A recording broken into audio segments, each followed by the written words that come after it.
இன்னைக்கு சென்னையில துப்புரவு பணியாளர்கள் போராடிட்டு இருக்கிறாங்க. என்ன எதுக்கு போராடுறாங்க? துப்புரவு பணியாளர்கள் இல்லை என்றால் சென்னை நாரிடும். அவங்க எதுக்கு போராடுறாங்க? எங்களுக்கு வேலை வேணும் ஐயா, நாங்க 15-20 வருஷமா நாங்க உங்க குப்பையெல்லாம் நாங்க அள்ளணுமே. நான் அங்க போறப்போ சென்னையில போறப்போ 2 மணி 3 மணிக்கு நான் பாக்குறப்போ பார்த்தா சுத்தி பெருக்கிட்டு இருப்பாங்க, சுத்தம் படுத்திட்டு இருப்பாங்க.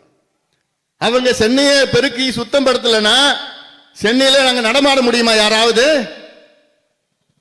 கிட்டத்தட்ட 5000 பேர் 15 ஆண்டுகள் 20 ஆண்டுகள் பணியாற்றி இன்னைக்கு என்ன பண்ணிட்டாங்க? நீ வீட்டுக்கு போ, முடிஞ்சு போச்சு, உனக்கு வேலை இல்லை.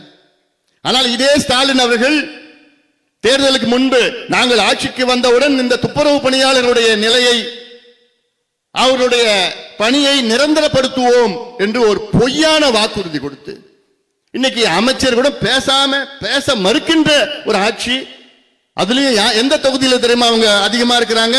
முதலமைச்சருடைய கொளத்தூர் சட்டமன்ற தொகுதியில தான் அதிகமா வேலை செஞ்சிட்டு இருக்கிறாங்க.